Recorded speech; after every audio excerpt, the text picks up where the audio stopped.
మొహమ్మద్ ఫరూక్ అని నేను శాసనం ద్వారా నిర్మితమైన భారత రాజ్యాంగం పట్ల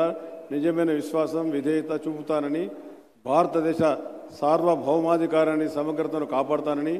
ఆంధ్ర రాష్ట్ర మంత్రిగా నా కర్తవ్య శ్రద్ధతో అంతర్గత శుద్ధితో నిర్వర్తిస్తానని, భయం కానీ పక్షపాతం కానీ రాగద్వేషాలు కానీ లేకుండా రాజ్యాంగాన్ని శాసనాలను అనుసరిస్తానని, ప్రజలందరికీ న్యాయం చేస్తానని అల్లా సాక్షిగా ప్రమాణం చేస్తున్నాను. నేను నస్యం మొహమ్మద్ ఫరూక్ అని నేను ఆంధ్ర రాష్ట్ర మంత్రిగా నా పరిశీలనకు వచ్చిన లేదా నాకు తెలియవచ్చిన ఏ విషయాన్ని నా కర్తవ్యాలను సక్రమంగా నిర్వర్తిస్తానని, అవసరమైతే అవసరం మేరకు తప్ప ప్రత్యక్షంగా కానీ పరోక్షంగా కానీ ఏ వ్యక్తికి లేదా ఏ వ్యక్తులకు తెలియజేయని లేదా వెల్లడించనని అల్లా సాక్షిగా ప్రమాణం చేస్తా ఉన్నాను.